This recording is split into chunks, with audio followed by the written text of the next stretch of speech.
In a second, everything exploded into chaos. The 6 men aboard the Byford Dolphin oil rig were thrust into a nightmare, forever marked as victims of one of the most horrific diving accidents in history. What started as a routine saturation dive spiraled into a scene of unimaginable horror. In the end, only one would survive, bearing scars that went far beyond the physical. Before we begin, we need your help. Only 7% of our viewers have subscribed. By subscribing, liking this video, and hitting the bell icon, you can help us create even more great content and keep up with our latest uploads. Your support also helps us reach a wider audience. Without further delay, let's dive into today's video. On that fateful Saturday, November 5th, 1983, deep in the Frigg gas field of the North Sea's Norwegian sector, divers Roy Lucas, Edwin Coward, Truls Hellevik, and Bjørn Bergersen set out on a maintenance mission beneath the rig. Supporting them were 2 fearless dive tenders, Crammond and Martin Saunders. The day that began with a sense of duty ended in a tragedy that would haunt them all forever. Truls Hellevik and Bjørn Bergersen were tasked with maintaining the rig's foundational frame for drilling at a depth of 295 feet.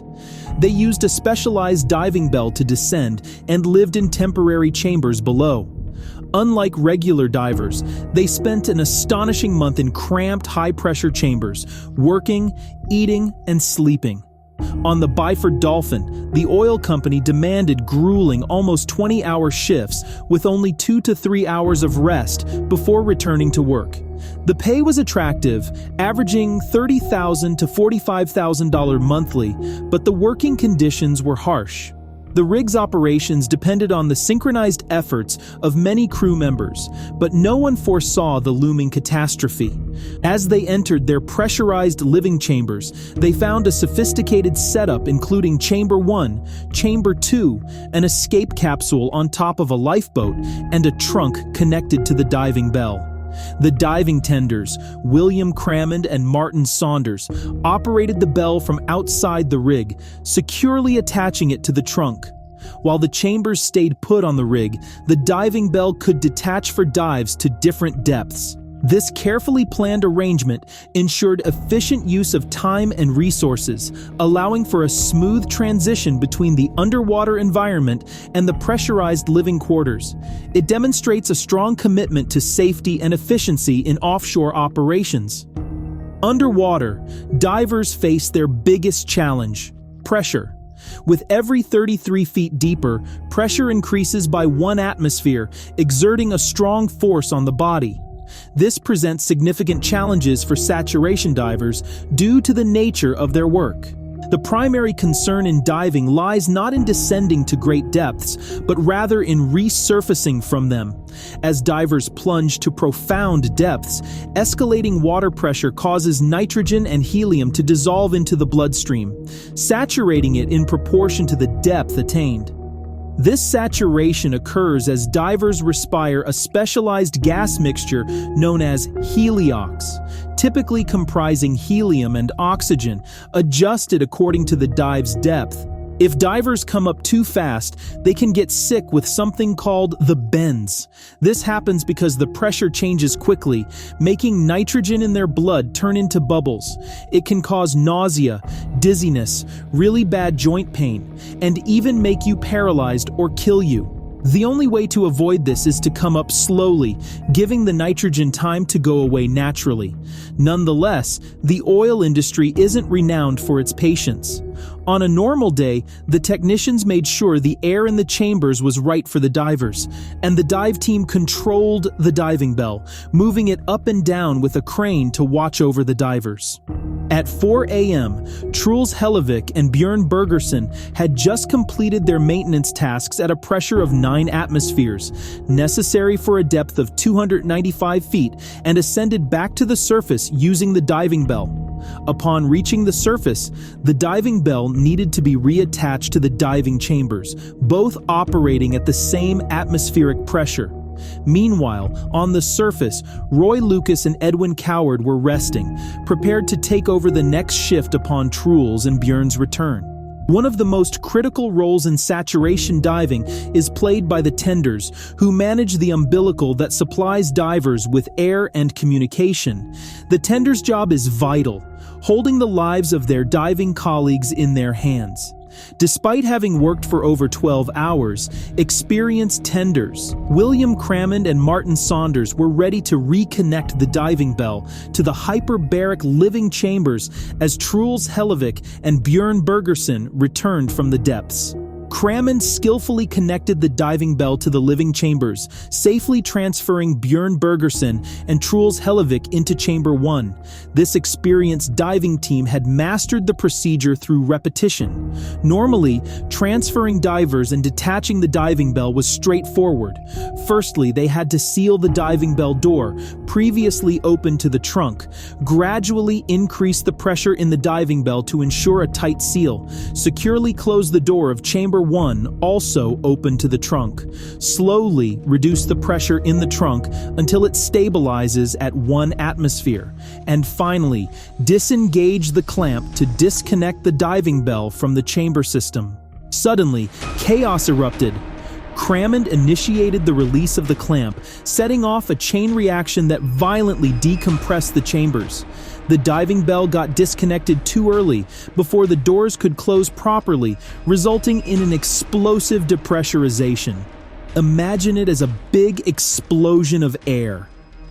The air inside the bell changed from deep sea pressure to surface pressure in no time. The heavy diving bell flew up in the air, violently knocking Hellevik off his feet as it rampaged indiscriminately across the deck. Within moments, the air pressure inside the bell plummeted from 9 atmospheres, experienced at the depth of 297 feet underwater, to 1 atmosphere, the standard air pressure at the surface. Regrettably, it struck Crammond and Saunders, inflicting critical injuries upon them. The circumstances leading to the tragic incident remain unclear. Either Crammond disconnected the diving bell without proper authorization, or the diving leader ordered the removal of the coupling lock despite the chamber still being pressurized. Tragically, Crammond succumbed to his injuries. While Saunders survived, he bore severe wounds. Discovered partially pinned beneath the 4-ton diving bell, he suffered collapsed lungs, along with 3 fractures in his back and a broken neck. However, the fate of the 4 divers within the chambers was even grimmer. Although impossible to confirm, the sudden and uncontrolled decompression likely resulted in their instantaneous and painless demise. Such rapid decompression constitutes a death sentence, leaving no possibility of survival. One key difference between the recent OceanGate back in June 2023 disaster and the Byford Dolphin incident is that the divers' remains in the latter were not lost at sea.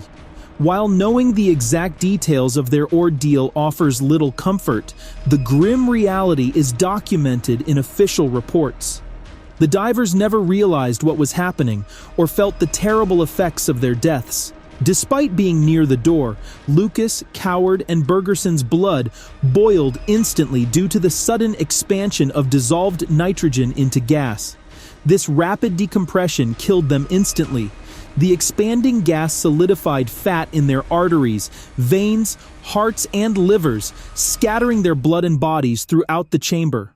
Lucas, Bergersen, and Coward were left unrecognizable, but Hellevik suffered the worst fate as he was closest to the connecting door.